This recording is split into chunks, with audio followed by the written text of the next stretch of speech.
Hi everyone, Eric here. Just before we get to our discussion today with Lidet Tadesse from the European Center for Development Policy Management, I want to quickly answer a question that we're getting from listeners about our email newsletter that Cobus and I produce every day for subscribers.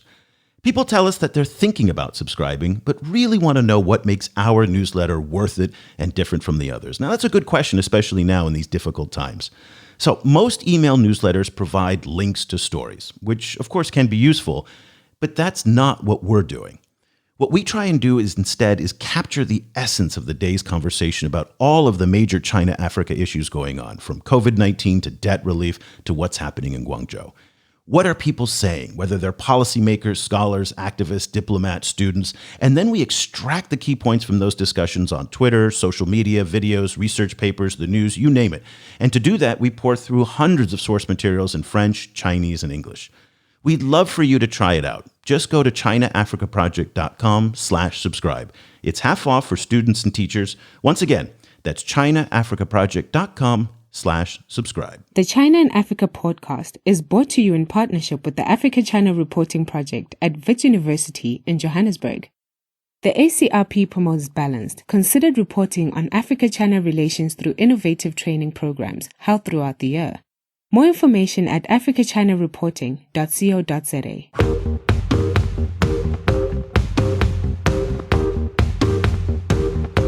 Hello and welcome to another edition of the China in Africa podcast, a proud member of the Sinica Network from SubChina.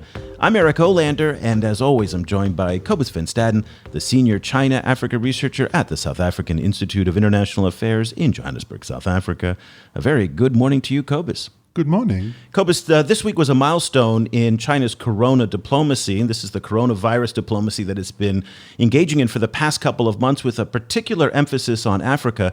Chinese President Xi Jinping addressed the World Health Assembly, which is the annual gathering of the World Health Organization, in a speech that really had a lot of emphasis on Africa. Let me just go through a couple of the key points that were featured in the speech, and they will really make up a good chunk of our conversation today about China's coronavirus diplomacy. First, he promised $2 billion over 2 years to help with COVID-19 response, particularly with economic and social development in developing countries, not specifically Africa, but it's understood that a lot of that money will go to Africa. He also said that he's going to launch a new partnership for hospitals with 30 African hospitals, and he's going to accelerate the building of the new Africa Center for Disease Control headquarters that China is going to pay for. He basically also said that if China produces a vaccine, it will make it available as a global public good. And then that has obviously a big impact in Africa because there is concern that should the vaccine be created, or when it eventually is, that Africa will be at the end of the line for receiving it, and China saying it will make it available to everyone. And then finally, he did make some reference to debt relief as well, and that China will work with G20 members to implement what he called a debt service suspension initiative for the world's poorest countries. That, of course, is very topical these days in Africa. So that is kind of a big cherry on top for what the Chinese have been doing. Naturally, there's a lot of controversy over this because the United States and a lot of Western countries, Australia, some in Europe as well, are very critical of what China has been doing in coronavirus diplomacy, and also for the fact over this question of the origin of the COVID-19 outbreak, and that's all part of this as well. And then at the same time, the Chinese Foreign Ministry spokesman Zhao Lijian last week, he tweeted out some kind of, a report card of what the Chinese have been doing in Africa. And he wrote, China has sent 5 teams of experts to Africa, held 30 video conferences with the continent. Over 40 Chinese medical teams have shared their experience with 20,000 local medical workers in 400 training courses, #StandWithAfrica. The Chinese are getting better with their hashtags. When we're talking about donations, though, coming from China, it is very, very important to separate what is coming from the Chinese government and what is coming from the private sector. The Washington, D.C.-based consultancy and advisory, RWR Advisory, they have some excellent data that came out earlier this month on Chinese donation efforts around the world for COVID aid, not just in Africa. but it mirrors a lot of what we've been seeing in Africa. And this is something we track in our daily email newsletter. According to RWR, 50% of the donations are coming from companies, 21% are coming from philanthropies, and only 17% is actually coming from the government. That's a number that I think takes a lot of people by surprise. Cobus, okay, that is kind of where we are right now in the COVID-19 donation diplomacy agenda. It's a very controversial topic. A lot of Americans and Europeans are very upset because they feel that they give a lot more money to African COVID-19 relief, but don't get the credit that the Chinese are getting for it. Talk to us a little bit about your thinking right now on China's coronavirus diplomacy in Africa. Well, from an African perspective, all of this help, I think, is very, very valuable. I was heartened by Xi's mention of treating the vaccine as a global good, because as we've seen with many medications, that's frequently not how health companies work. And also, name-checking debt relief in this, because China has been notoriously quiet about that issue for a while. So that is heartening. At the same time, looking at the wider controversy, I'm a little dismayed at countries like Australia and the US choosing this particular moment to pursue this particular controversy, particularly around virus origins and so on, simply because we're in the white hot center of a global pandemic. And from an African perspective, I would have loved to see a lot more concerted working together on trying to actually work out a way of not wrecking all of these economies around the world. So yeah, that's roughly where I am. I can see a lot of I can see the point of a lot of the criticisms of China, but from an African perspective, China is also doing a lot of stuff right, and kind of walking that line, I think, is the difficult issue. You may be dismayed, Cobus, but we're in the white-hot middle center of a U.S. presidential campaign, and that can't be discounted from the way and disconnected from a lot of this rhetoric that is coming out about China. So just something to kind of factor into all of this, that U.S. domestic politics also play a role on this. So we thought it would be a great opportunity to speak with somebody who's been following this. And Lidet Tadesse is a policy officer in the Security and Resilience Program at the European Center for Development Policy Management in Brussels. For those of you not familiar with the ECDPM, it's an independent think tank based in Brussels that focuses on development cooperation between the EU and developing countries in Africa, the Caribbean, Pacific countries. She recently wrote a column for the ECDPM website testing the relationship China's corona diplomacy in Africa. Lidet, welcome. Very good morning to you in Brussels. Thank you so much for taking the time to join us. Thank you. Good morning, and thanks for having me. It's wonderful to have you on the program. We've kind of talked in broad strokes about China's, what you call corona diplomacy in Africa. And in your article, you said that China's assistance to Africa stands out for two reasons. Number one, I'll just quickly kind of list them, that China's support to African countries is primarily in kind rather than in cash. Cobus mentioned that. Also, the fact that China's support to Africa is appealing because it is based on China's demonstrated experience, quote unquote, in containing the virus in its own territory. Talk to us very quickly about those 2 points and why you think that China's assistance is appealing in Africa. For the first one, as providing assistance in terms of materials, PPE, as opposed to cash, particularly at the onset of the pandemic, had positive contributions because even developed countries were struggling to procure in large scale PPE and other medical equipment. So and in Africa, you have a lot of countries that either cannot go into the market and then provide competitive bidding, because the global market for PPE and medical equipment was really struggling and overwhelmed with the huge amounts of demand that were coming from different parts of the world. And if they have the money, and even if they were to procure, not everyone could really coordinate the logistics of bringing it home and distributing it. So when you have China that decided to provide the material, it's really just one headache off. And it also sort of demonstrates that China has a good understanding of African needs, and also a targeted way of addressing those. So it's not just about throwing money. It's about looking at what is actually needed. Is money needed? Could they use the money to go into the market to procure?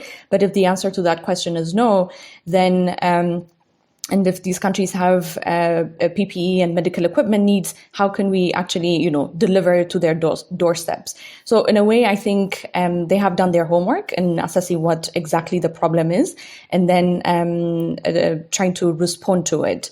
And then the second aspect is, it's a bit of a controversial thing, but still, I think, an observation that in a lot of African countries, as you said earlier, in a lot of African countries, there is a great deal of familiarity with assistance that comes from Western countries. So the traditional partners, these are from the United States or countries in Europe or from the European Union itself.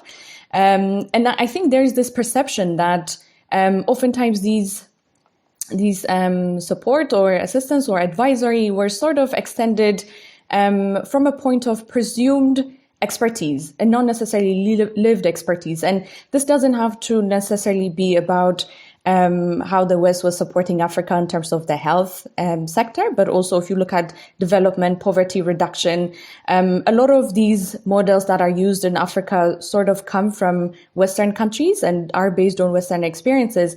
And you often have, parachute experts, as they are known in the development field, that are just flown in to provide assistance or provide expertise and advisory in a country that some of them have never really set foot in before. And I think there's a bit of exhaustion from the African side saying, you're sort of coming in and trying to address problems you don't understand really well. And China, regardless of the controversy around whether or not it was successful, I think is at a point where it actually could position itself as a successful actor that has managed to contain the spread of the virus in its own territory, and that can, based on that experience, provide assistance and provide advisory to other countries that are going through it. And this, we have seen China trying to demonstrate that point across the globe, but particularly in Africa, it's attractive because you look at the numbers. Of course, with China, the numbers are not, there are questions about the numbers as well. But in any case, now it looks like China has done far better than the United States and far better than so many European countries. And this doesn't fare well for the Western imagery that has been created over the years on Western democracies that have institutions and democracy and the economic ability to either insulate themselves from major global challenges, or if those global challenges also occur, then they're able to put these instruments to use and then manage them. But in the case of Corona, that hasn't really happened. A lot of European countries didn't anticipate that, that coronavirus would come and affect their people and their economies the way it has. The United States also didn't anticipate it to play out the way it has. So in a way, this Western imagery of either being invincible or ever ready to counter whatever comes your way has been challenged, whereas China has always had this image of, it's not that we're invincible, we have seen it all from poverty to anything, you name it. It's just we have this ability to sort of move over or like rise above these challenges and then succeed. So this imagery is sort of, I think, appealing to a lot of countries that also see themselves in that position where they are constantly faced with so many challenges. And I think at this point, they would rather hear from an actor who could show them the numbers or who could show them the whole thing and then say, I have gone through this and this is how I have done it. So yeah, even if you question the numbers for China, I think there is something appealing about how they have managed it. that a lot of countries in Africa could draw inspiration from. In your article, you make a distinction between assistance to Africa coming in the form of equipment or PPE and financial assistance.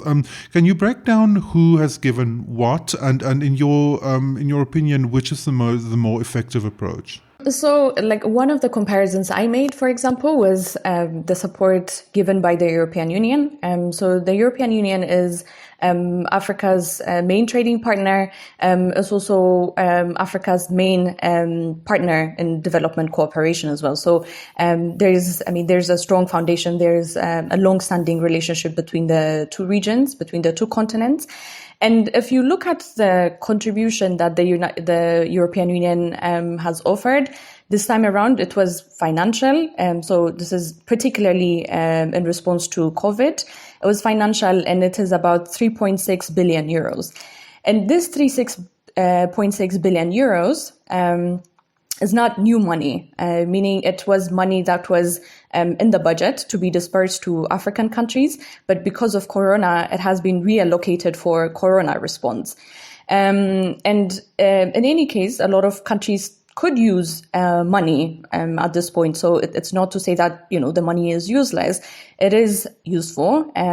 However, if you look at what is needed in Africa, what the European Union presents and what African countries have said they need is, the comparison is great. And to give you the numbers, African countries, I think later in March, came out and said, in order for us to manage Corona and then also go ahead and manage the economic side effects of this pandemic, they said we would need around 100 to 250 billion USD.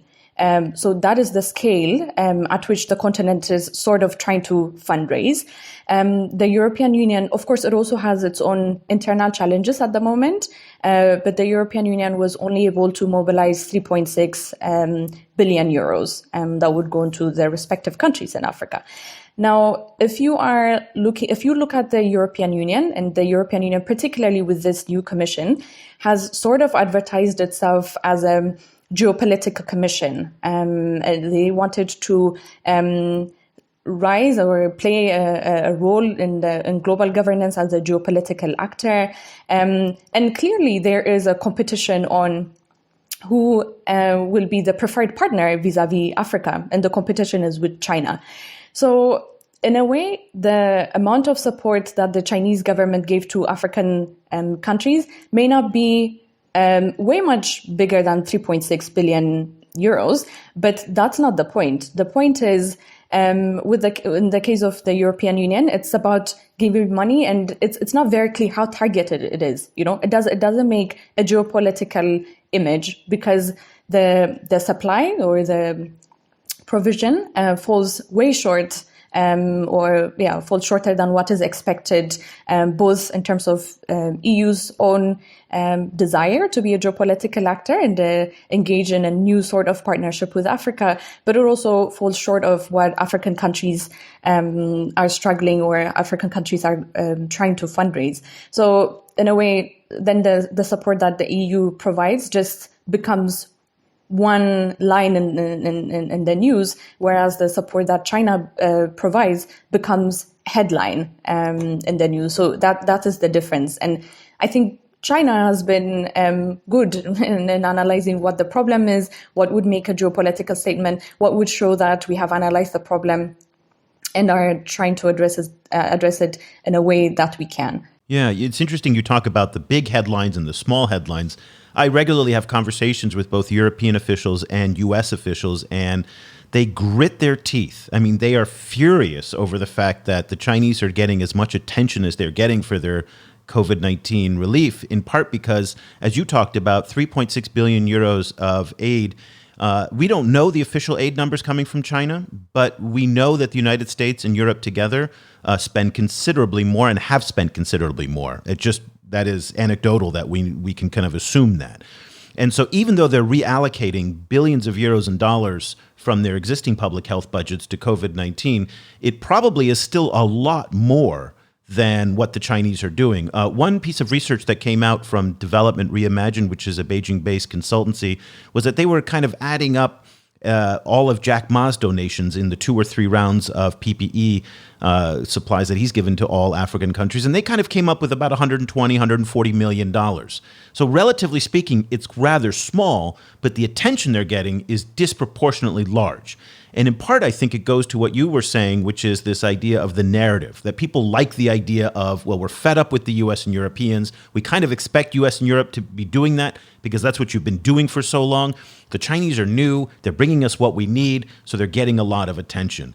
Talk to me a little bit about the discrepancy between the actual dollar and euro amounts that are being delivered and the perceptions, this narrative issue that you talked about in terms of headlines and stories that African leaders seem to like. Yeah, I mean, it's exactly how you said it. I mean, the difference between Europe, so let's say the West, and China is China sort of uses its money in a smart way, let's say. I mean, in a smart way being to make its geopolitical image or to promote its geopolitical standing. And there, the question isn't necessarily how much you give, but how you give it. I think a lot of African countries have been interested in partnering with China and also going to China for things like debt or to borrow money from China, not necessarily because the Chinese money is any different from Western money. It's not that, but it's how it is provided, I think is very different. China, in a way, has this way of understanding what it is that African countries or the rest of the world that is not part of the Western world is either fed up with or really needs. And if you look at debt, for example, or borrowing, I think one of the reasons why African countries like to go to China for money, to borrow money, is because, you know, it's not attached to conditionalities, right? Whereas aid or money lent from European sources or Western sources, broadly speaking, oftentimes tend to come with conditionalities.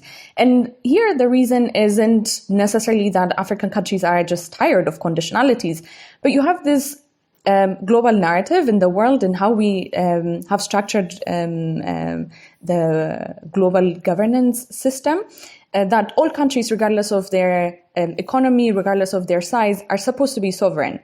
And one country saying, here's some money, I give you this money, but you know, you need to work on your human rights, you need to work on your X and your Y and your Z, sort of gives the impression to the recipient that just because they are poor, their sovereignty is no longer respected.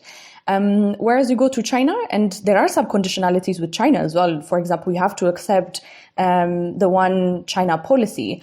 But the one China policy itself is based on this idea of sovereignty and territorial integrity, which, I mean, other African countries don't have any problems with. But if China was also to tell them, okay, I give you this money, but you know, you also need to work on your economy in this way or in that way, I think there would be a problem. So in a way, I think China has mastered this art of understanding what the non-Western world is so bitter or exhausted about, and how the Western world has been relating to it. And a lot of African countries want their agency to be recognized. They want their sovereignty to be recognized. They understand that their systems are not perfect. And clearly a lot of African governments also use this to kind of be complicit or to actually use it as a cover-up to go ahead and do whatever they want vis-a-vis their own citizens.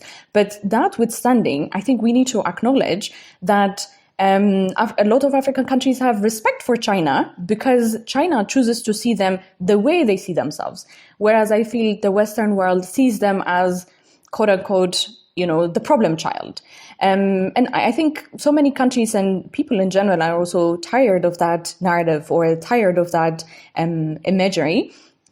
And China understands that and provides alternatives and tells you what you want to hear. And that, you know, becomes very attractive. So again, I think with China, it's not necessarily how much they give, it's how they give. And this, I think, goes not only for their corona diplomacy, so to say, but also in how they provide assistance overall. I mean, in their partnership with so many African countries, the way we have seen it is they try and look at the other African country as an equal. And because they see it as an equal, you see that sometimes these business deals are also, it's not like, it's a perfect relationship, it's asymmetrical. However, this understanding that, we're negotiating this on equal terms. So if you're really good at negotiating, then go ahead and get the best out of me. I think that sort of is appealing to a lot of African countries. China chooses to see them the way they would like to, or the way they see themselves, or they would like to be seen. How do you see the role of multilateral organizations in handling, all of this, but particularly the virus crisis? There's been so much back and forth about Chinese influence in the World Health Organization and in the UN. So I was just wondering, like where you see African nations fitting into that. I mean, with multilateral organizations, not just the financial ones, but the health one, like the WHO, for example. I mean, WHO, I think, is also one of sort of the casualties in this geopolitical competition between the US and China. And there you see African countries also coming together and making a firm stance, saying we support WHO, we can have the investigation on what happened and how it was managed, how the global response was managed. But in any case, we stand in solidarity with Dr. Tedros, and then also supporting the works of the World Health Organization. And I think in general, for Africa and for a lot of other regions that are developing, I think multilateralism is very important. I think they understand the values of multilateralism, and I think the commitment to making multilateralism work is great. And even when you look at it within the continent, I think regardless of the difficulties that so many African countries are going through, I think there have been positive signs on the African continent than elsewhere. That the call for solidarity, I think, has been better more supported in the African continent than in other parts of the world. So this idea of coming together, solidarity, perhaps they resonate more in Africa than other places. But in general, also because the continent right now is trying to hub itself, but it's also trying to position itself vis-a-vis other actors in the world. Because Africa right now, the way it is going and the way it sees itself is as a global player. Africa is not just for Africa, but Africa is also for the globe. So being able to contribute in global platforms. So I think there's also a lot of incentives and motivations from the African side to be at the global level and discuss on issues around, vaccines, issues around access to funding. You see a lot of African voice or mobilization to get or to meet the interests of so many African countries. And I think that is also something that should be appreciated. And perhaps the world also has something to learn from Africa in terms of how solidarity is managed, even during difficult times. But isn't the solidarity really a sign of weakness in some respects as well? They have to come together as a group only because Ghana or Botswana or Mali or Malawi on its own does not have the power to assert itself. And it goes to this relationship with China that you talked about, that there's a perception that China treats Africa as equals. But at the end of the day, they're really not equals. One is the second largest economy in the world with enormous financial leverage, buying power, trade, access to markets, all sorts of different things. And the other is a country that, for the most part, is small and is not, when they negotiate, they're not really coming at it from an equal point of view. Do you know what I mean? In the sense that when Ghana and China negotiate, one has a lot of power and the other doesn't. And when we talk about, do you see what I'm saying? You said about the one China policy, and so long as Ghana, for example, doesn't align itself with the United States on 5G, doesn't talk about Xinjiang and align itself with European values on human rights, doesn't start supporting the Dalai Lama in Tibet, doesn't do a lot of different things, more than just the one China policy, they're fine with China. But the moment they start asserting any kind of sovereignty that conflicts with the Chinese agenda, they might suffer the fate that Australia just went through. So for those not familiar, Australia launched an inquiry, or is calling for an inquiry into the origins of COVID. And a week later, all of a sudden now, China's furious and is shutting down 4 abattoirs, trade with on meat trade, is threatening to cut off its supply of students, and is really leveraging its power over Australia. And so in that sense, now Australia is a large country with diverse trading relationships. Even though it's very, very dependent on China, it will survive. Botswana may not, just for example, or South Africa certainly would suffer from this. So I want to go back to this idea of equality in the relationship. And so long as there is this kind of gap in this difference, go along with China, everything's fine. You start crossing China, things get ugly quickly. Yeah, I mean, that's absolutely right. I mean, the question of asymmetry is there with China and Africa, if they were to negotiate as a continent, or the respective countries in Africa. But you also have to realize that technically that is the case for so many African countries vis-a-vis any other Western country as well. I mean, China, the United States and Ghana, those are not comparable.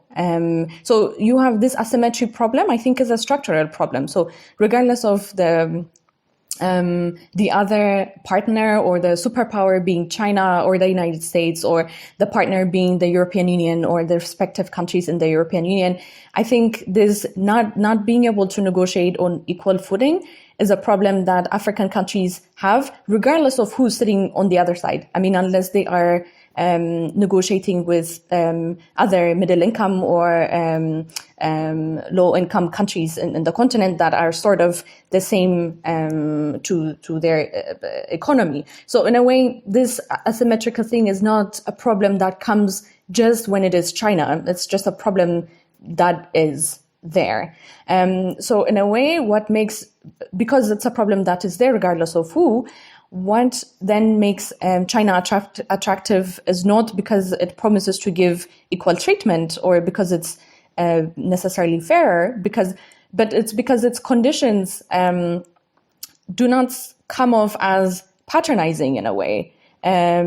China could take advantage of you when you are negotiating your trade and your economic affairs, whatever. But China doesn't necessarily come to you, wrangling its fingers, telling you this is how you should do it, particularly on normative items or normative issues. I think that is sort of what sets so many African countries off about how Western countries go about their partnership with them. Like this idea of there are some norms, we make those norms, but you have to follow, and we take those norms to be the best or the universal truths. And if you don't follow these norms, there would be consequences. China, on the other hand, is, yes, I have interest, just like you mentioned. And the case that you mentioned, I think the European Union was also sort of being pressured by China in how it reports about its inquiry. And China also uses coercion in order to get its way. But so far, in relation to, in terms of its relationship with African countries, what you see is you would get it if in economic terms you are not going in a way, or in political terms, you are not going in a way benefits Chinese interests, you would definitely get it. But if you're an African country, you would get it from anyone anyways. So you sort of choose the one that is appealing to you, the one that you feel is treating you as equal, although, as you rightly said, you are not equal. The asymmetry is very clear. And then the other point is about solidarity and whether or not the solidarity is out of need in Africa. I think that is spot on. I mean, solidarity, one can argue that solidarity, is not just about need, but it's also on the African philosophy, Ubuntu, and things like that. You can say that. But I mean, the fact that solidarity has also been demanded out of circumstances under which African countries live under, I think, is evident. And that has also been evident, I think, throughout the years. I mean, it is through solidarity that so many African countries managed to liberate themselves from colonial powers. And it is also through solidarity that they managed to put together the African Union and try to put themselves in the world or in global governance to say something together. It has its challenges, trying to pull together 54, 55 African countries and have common positions on issues that affect them very differently. But as you say, because the need is there, I think they do stick together regardless of the circumstances. Support for this podcast comes from the Africa-China Reporting Project at Wits University School of Journalism in Johannesburg. The ACRP provides reporting grants, workshops, and other professional development opportunities for both African and Chinese journalists. Follow the ACRP on Twitter at Wits China Africa or visit africachinareporting.co.za for information about grants and upcoming seminars. Lidet, picking up on that, on the theme of solidarity, how much damage do you think has been done to this narrative of Africa-China solidarity via the crisis in Guangzhou, of the mistreatment and discrimination against Africans in Guangzhou? Yeah, I mean, that's actually a very sad situation. I think my observation has been that this definitely tarnishes the image of China as this, southern partner that does things differently and treats Africans with dignity and respect. I think that has really, for a lot of Africans on the continent, that has really that is an image that has been tarnished now. There are so many questions around that.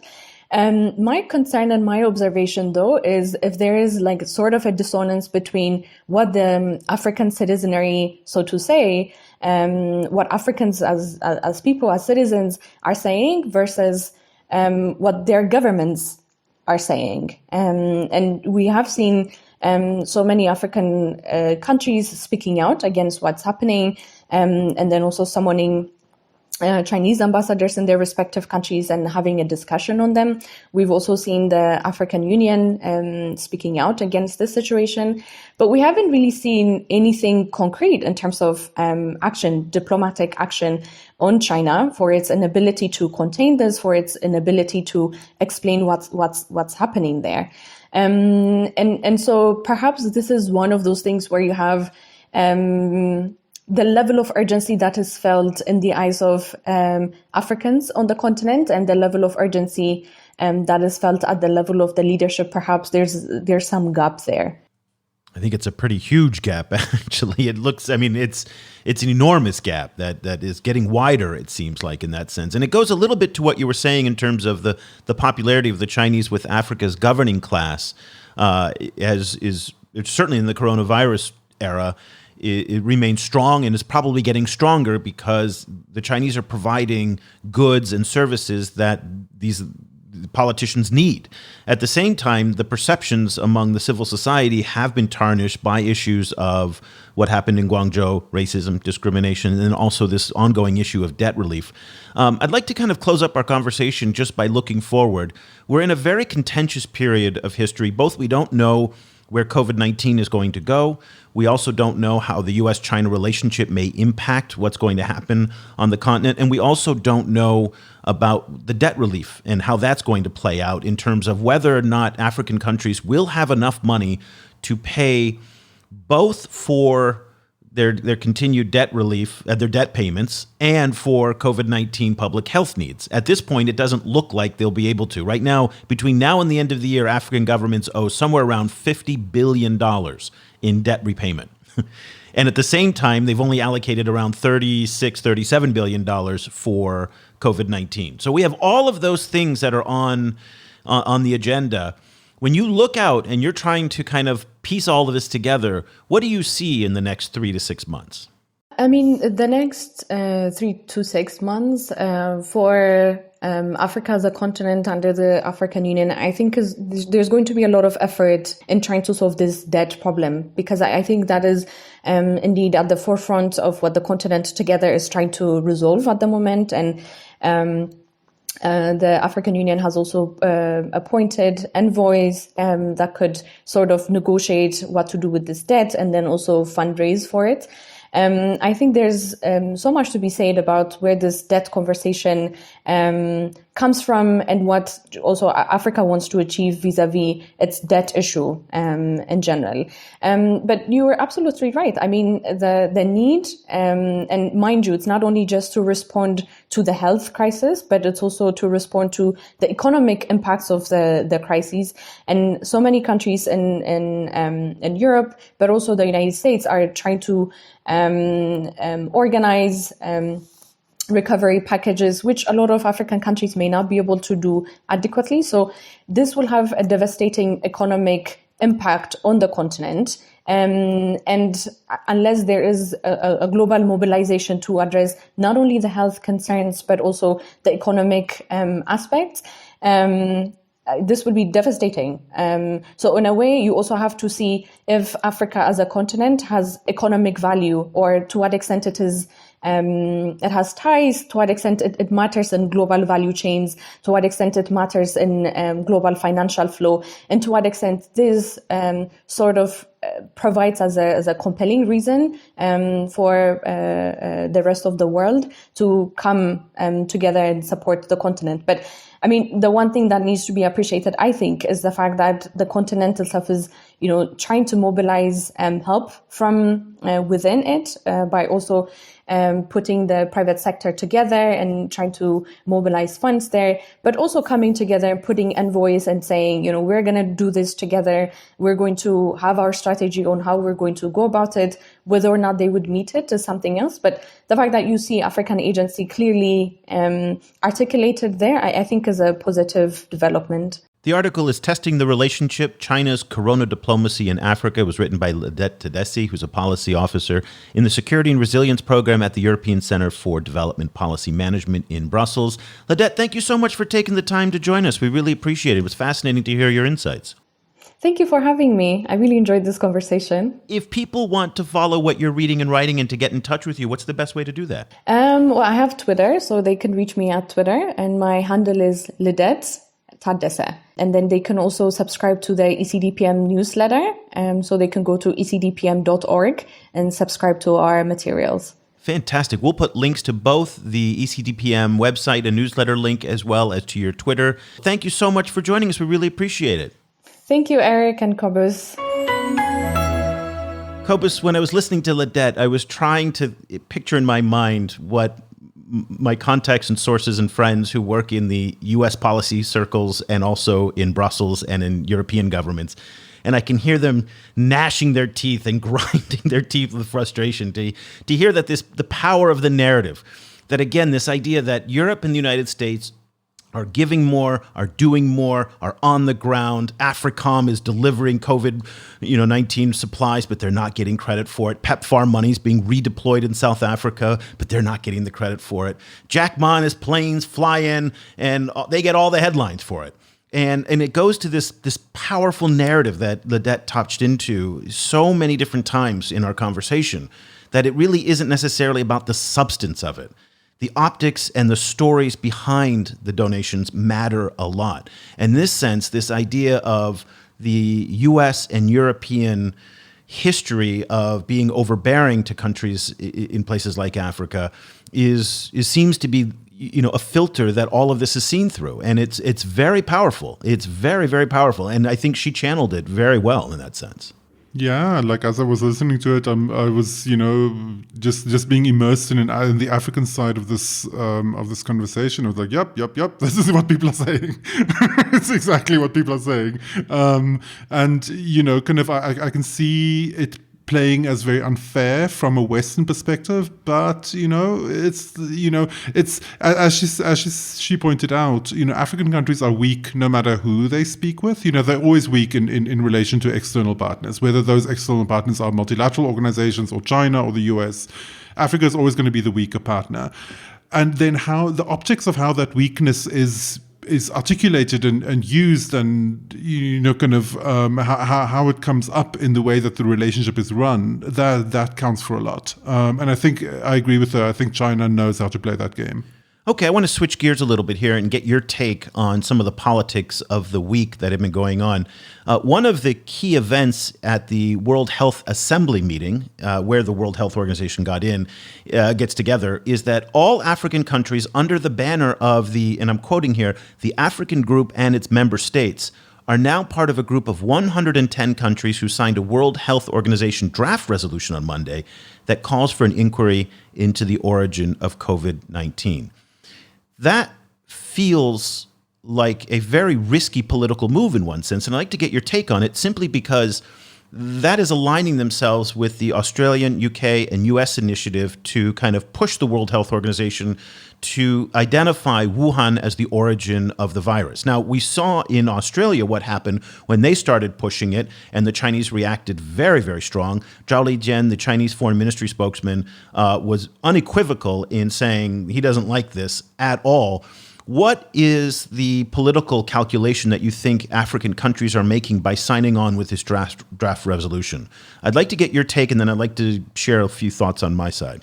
This is very interesting. I was surprised to see it happening, and I was wondering what the kind of strategic thinking was behind it, and then also I was wondering whether they're making a distinction between simply investigating the origins of the outbreak as a way to learn about it and as a way to see kind of how to deal with future pandemics, and to which extent they also then that support for that investigation also is a vote of support for the narrative that China has to give some kind of reparation for it, which is something that we've seen coming out of a lot of Western governments. And I wasn't sure, kind of where the Africans landed on that issue. Like, what do you think? Well, there's two ways this can go. One is that this can be very, very risky, and then they can, the United Nations and others can push the UN and push the World Health Organization to really come down and say, yes, Wuhan was the origin of it. China is responsible. China mishandled this. China's accountable, and Africa is part of that, and that would put a strain on the relationship. The other side of it is that this is a UN function. And as you and I both know, the UN is not the most hard-hitting organization. The United Nations is subject to the will of its members, particularly a member who is a permanent member of the Security Council. China has a lot of power inside the UN. This could be a watered-down, and I'm putting air quotes here that you can't see on an audio podcast, investigation. It drags it out, it waters it down, it pushes it, and at the end of the day, the African countries it's a win-win for them. One, they show there's some autonomy from Beijing by aligning themselves with Australia, the United States, the West, and saying, you know what, we're going to hold China accountable. They also have a message back to their own people to say, we signed up for this draft resolution to hold China accountable. Whether something happens or not may or may not be part of the point of all this. And the second part is that they then also, because nothing comes out of it, no harm, no foul, the China-Africa relationship just kind of moves on. If this was an independent third-party investigation that was more hard-hitting, I would say, wow, that's a lot riskier. Two other points to kind of mention here is interesting that they went under the title of the African Group and its member states. That way there's plausible deniability to say if any one country was like, China comes and bullies them, they say, no, I was just part of a bigger group, wasn't me. But interesting that Djibouti and Tunisia were mentioned separately from the African Group and its member states. I don't understand that. Maybe somebody can explain to me why those two were broken out on the list of countries in the draft resolution. Do you have any ideas why Djibouti and Tunisia would have been separate from the African Group? Absolutely no idea, unfortunately. Okay, yeah, that was a puzzling thing to me. So why not put all of them under? And that might reveal some differences in opinion even on the African side. Obviously, there are 55 countries that are part of the African Group, so not all we'll see. But it does feel a little bit like a risky move in one sense, particularly now as we're in the debt relief negotiations. And let's just end our discussion today on a debt relief update. It's looking increasingly likely that China will not cancel much or any of its $150 billion of debt. In Africa, it's going to reschedule it. Deborah Browdegem gave an interview to Bloomberg, yet again kind of saying this. We don't know much because it's coming out of Beijing, so everybody's speculating right now. At the end of the day, the G20 solution, which prevents countries from taking on new debts or issuing new bonds, is falling flat because countries like Kenya are now encountering massive budget deficits and they need to raise money somehow. So if they can't go out onto the bond market, can't take another concessional loan from somebody to cover their budget deficit, they won't then qualify for the G20 money on debt relief. That's an interesting point there. The Chinese have not said where they stand on that. Also this week, we got an update from a working group of private creditors who said that they too do not believe in a blanket solution for debt relief in Africa. They prefer to negotiate country by country.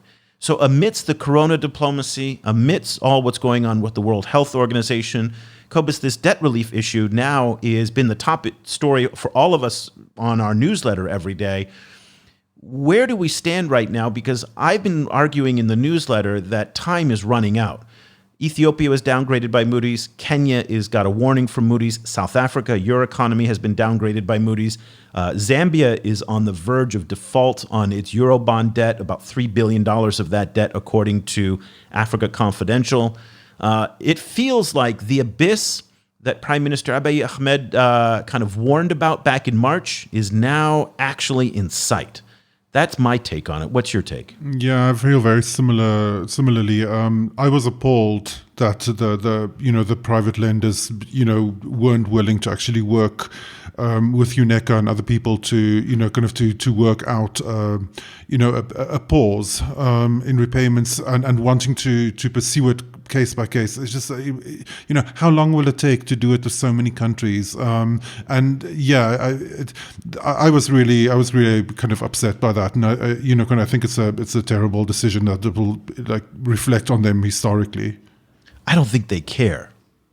I mean, I don't think they care. I don't think they care if you don't like them and you think they're... But this is exactly what Lidet was saying is many actors in the West both don't care about Africa and want to have a continual bully pulpit to lecture Africa at the same time, which is the way that a lot of African countries see the West. So this plays, if we're talking narratives, this plays into the narrative. Yeah, and that's what I wrote about this week as well in the newsletter, in the introduction, one of our editions, which was this idea that if you're in an African finance ministry and you watch the blazing speed, the incredible speed that the United States Congress, which cannot pass a ham sandwich, much less a law, was able to pass $4 trillion of relief. Germany, $800 billion. I mean, the relief packages that have been passed by governments that are historically dysfunctional and don't move very fast has been breathtaking.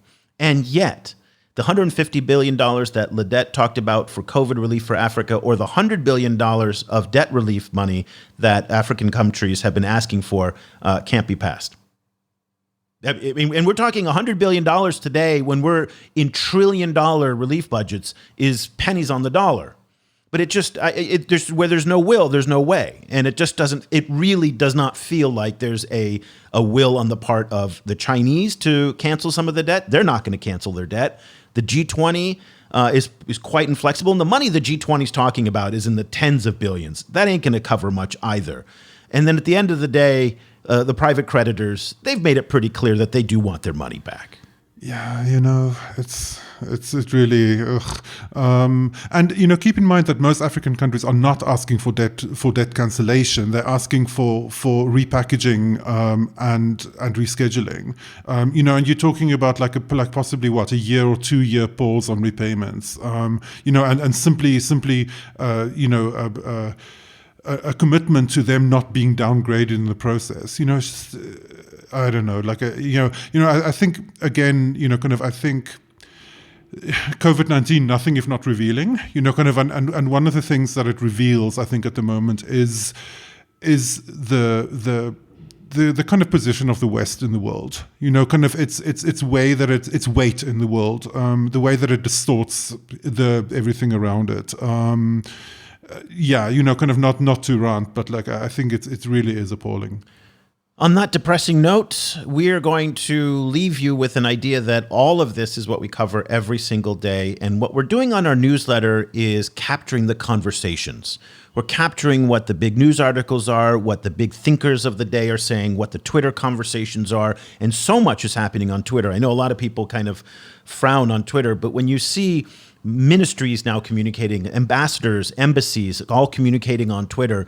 Keeping on top of all that is really, really hard. I spend about 8 to 9 hours a day going through everything, finding the best YouTube videos, finding what, people like Professor Carlos Oya from SOAS, who did a very short video interview this week on how African countries can better manage their labor negotiations with the Chinese, and then kind of extracted that out. And in 2 or 3 minutes, you can just scan through this email. We'd love to have you part of our reader community. Just go to ChinaAfricaProject.com/subscribe. If you'd like to reach out directly to Cobus and I, it's one of the things that we take great pride in our accessibility to our listeners. Don't hesitate to email us. Cobus at ChinaAfricaProject.com, or you can reach me, Eric, E-R-I-C, not K, E-R-I-C, at ChinaAfricaProject.com. We love to hear from you. Tell us what you think of the topics. If you've got questions about the newsletter, anything. We just love to chat with our listeners. So don't feel shy whatsoever. Listen, we'll be back again next week with another edition of the China in Africa podcast. Until then, for Cobus Van Staden, I'm Eric Olander. Thank you so much for listening. The discussion continues online. Head over to facebook.com/China Africa Project to share your thoughts on today's show. The guys are also on Twitter, where you can find Cobus at Stadinsky or Eric at E. Olander. And be sure to sign up for the weekly China in Africa email newsletter by going to www.ChinaAfricaProject.com.